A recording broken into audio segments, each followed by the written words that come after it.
Unless we strike gold or win the lottery, the average person is going to have to work for around 50 years of his or her life, which is rather a long time.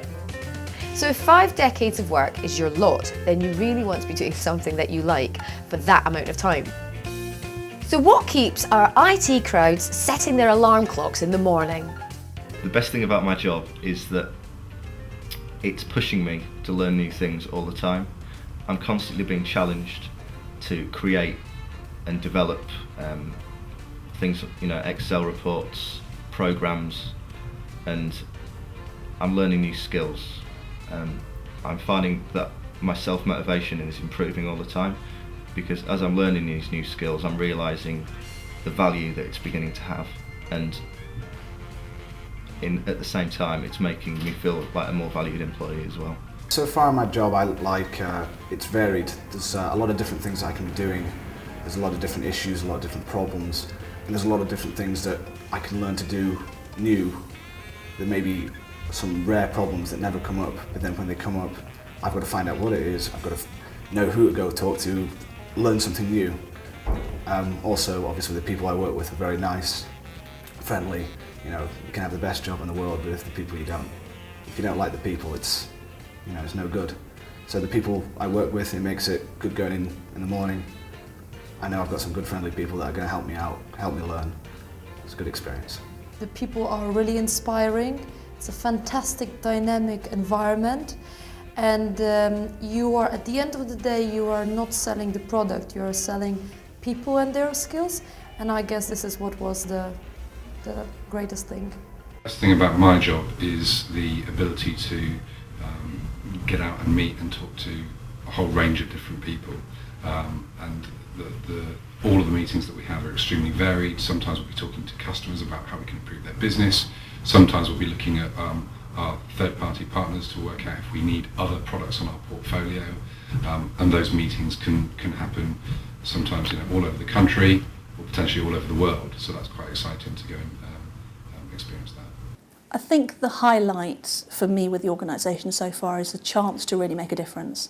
And what has been really great is that I've been asked to present my ideas in terms of how we move the whole learning and development field forward, and that those recommendations that I've made have already been taken up, and I can see them being put into practice.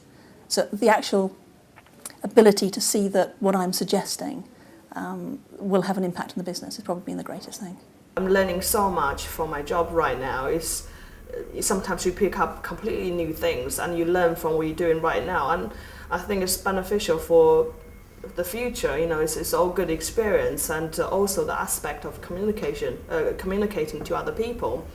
I've always, I speak to a lot of people in the company, so I have this, wide coverage of I'm kind of speaking to all sorts of not sectors, so I'm talking about different sort of department, so you get a quite good relationship with everybody in the company. So that's two main thing I really love about my job. And obviously, my boss is quite supportive if you do something, they're always very encouraging and very supportive. I think that just covers, that's why I love work here. No two personalities are the same at work, which makes it a fun environment to actually work in. Every day is an adventure, every day is very different, so you never know what you're in for.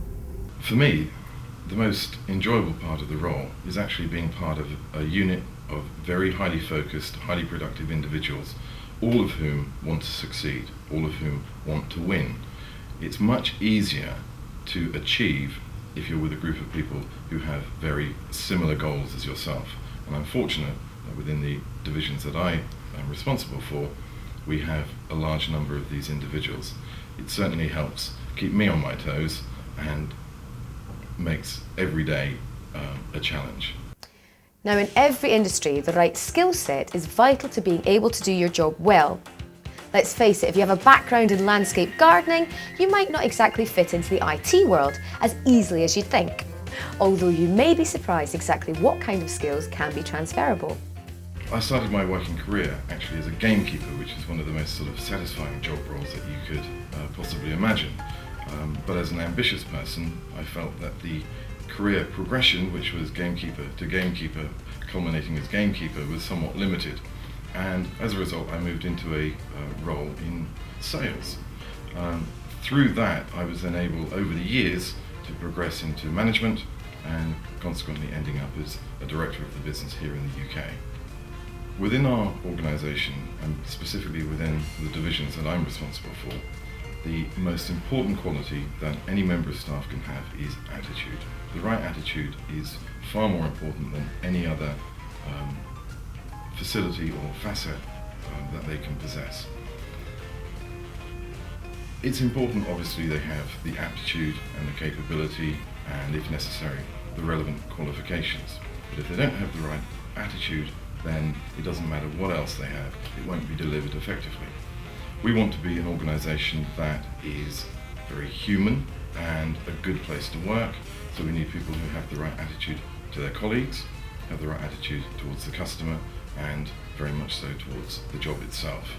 And as a result, because we do have a large division with people with the right attitude, we have a very successful operation, and people are very satisfied in their day-to-day jobs. I actually came from a banking organisation prior to my role here, and one of the highlights really is to have a very strategic approach to my role, but also very hands-on as well. There's a lot of opportunities that have been offered to me in the 2 years that I've been here, and that can range from everything from being involved in acquisitions to actually the employee survey. And it is just about the people as well. The highlights are working with such an energetic group of people that are really passionate about what they do. I like seeing people develop within our organisation. That's probably what I get the greatest thrill from. And one of my greatest achievements is a chap called Ed, back to back room. In the right environment, he absolutely shone. And in the end, I mean, he gained the confidence to in working for me, or the organisation I was with, he gained quite a lot of confidence, and now he's flying around the world as a troubleshooter for Xerox. And this guy was arguably, at that point, he'd been on long-term adult unemployment. He was arguably unemployable. And that's mainly, I would say, because nobody saw past that first step at the interview. What we're really looking for is people who are bright and who are intelligent people who may have come from many different backgrounds. So the fact that someone's not worked before, if you've been involved in whether it may be sports or whether it might be involved in extracurricular activities like Duke of Edinburgh award schemes, scout groups, territorial army, whatever it may be, those bring you valuable life experience that we might be able to use and maximise in our environment. I think one of the major qualities you need in the IT sector is to learn to communicate and learn to learn. You need to be able to talk to people, find out what actually their problem is or what actually their issue is, or you need to be able to talk to people and ask for help, which I think a lot of people can't do. So you've got to be willing to learn and be willing to ask for help, because no one knows everything and everyone can learn, so you need to be able to talk to each other about it. We're looking for people who are able to kind of step outside their comfort zone, somebody who's actually going to do something different, and that difference is going to make you successful. One of the things that I'm really looking at is the ability for that person to be able to empathise with the people that they are working with, the ability to step into somebody's shoes and see it from their point of view.